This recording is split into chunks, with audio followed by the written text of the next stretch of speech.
I want to thank the Republican Men's Club for having us here today. I want to tell you this mayor's race has come down to two important issues, and they are who is most qualified to be mayor and who is the most business-friendly candidate. And I can tell you that I am most qualified to be mayor, and here is why. 3 years on the Parks Board before I was on City Council, 8 months on planning and zoning, and all of those things gave me an insight into how the city works. In 4 years on City Council, I am the only council member to take the time to educate myself.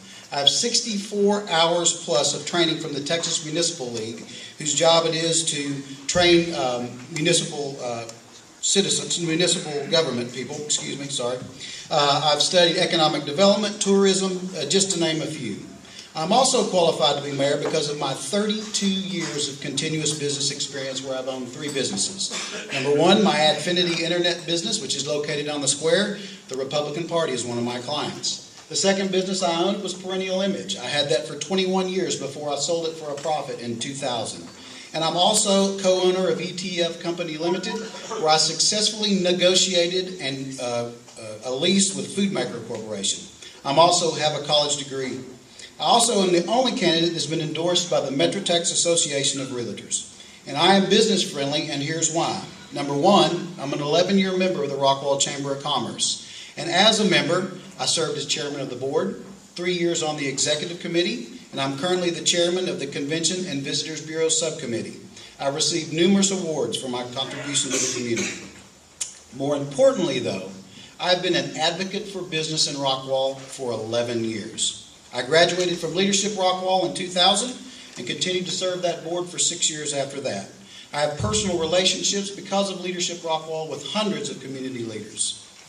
Now, claims have been made that I'm not small business friendly because I voted against Best Buy, In-N-Out Burger, and Walgreens.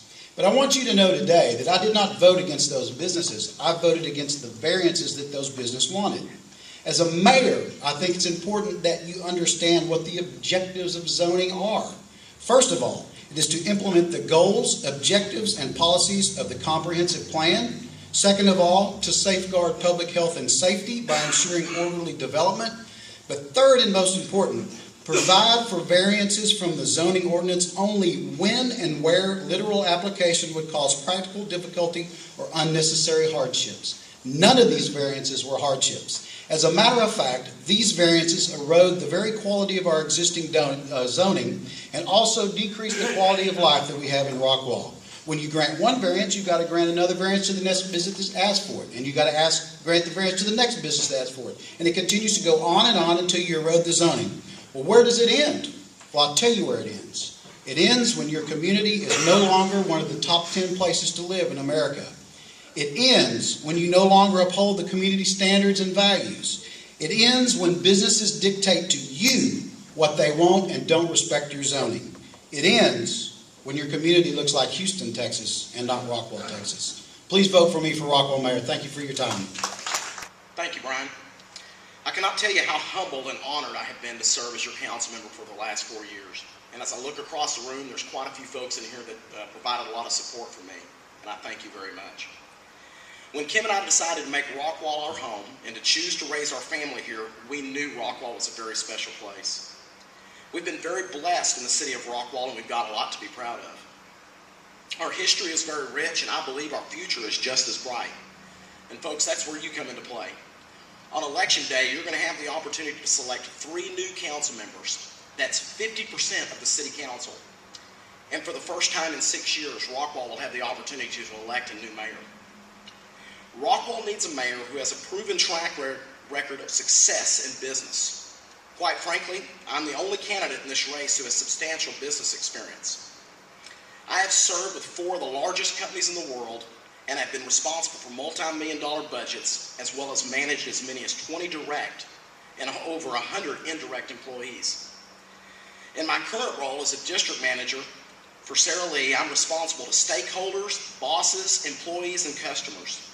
As your councilman, I have utilized my business experience to make tough decisions, and as mayor, will use that experience to lead the city council. I have and will treat the citizens of Rockwall just as I do in business as my customers, bosses, and stakeholders. Transparency in government is another area in which I want to focus on during the next 2 years. Rockwall needs a mayor who actually listens to the residents and takes their input into consideration before making decisions. Several discussions have occurred over the last couple of years about streaming our meetings online. I placed the item on the agenda a little over a month ago. Council approved, and as a result, you can sit in your living room and listen to our meetings as they're streamed on our website live. I will hold a town hall meeting once a quarter to give the citizens the opportunity to give me feedback, as well as an opportunity for me to provide you information about what's going on at City Hall. I've worked with the council during both of my terms to improve customer service for the citizens of Rockwall, as well as current and future business prospects. Rockwall needs a mayor that understands the importance of business in Rockwall and treats all of those with respect. I have done that as a council member and will use my experiences at City Hall, as well as my experience in business, continue to knock down the bureaucratic walls at City Hall and make Rockwall easier to do business with. I am the only fiscal conservative candidate in this race who has fought and voted against increases in unnecessary fees on basic services and unnecessary increases in permit fees. You know, I used to have a boss who always reminded me that perception is reality. And folks, that's the case in this race. You got a candidate running through town telling you one thing, that he's business friendly and citizen friendly, and quite frankly, his voting record tells you another. And his actions at city council meetings, they also tell you another story. I'm so glad that as I've been campaigning, I've not had to do a whole lot of explaining. A true leader doesn't have to run all over town telling you what a great leader he is, nor should they have to remind you of their experience. I'll stick to my track record on both with council and business, as well as many organizations that I've been involved with. This is a group of active members of our community who do their homework and then go vote. And I encourage you to take the opportunity to visit with each and every one of these candidates here before you make your decision on who you're going to support. As far as the mayor's race is concerned, I encourage you to do the same thing. Ask all the questions you need to, and to do one more thing for me before you go vote. Think about it, and then go vote for the candidate that you trust. Thank you.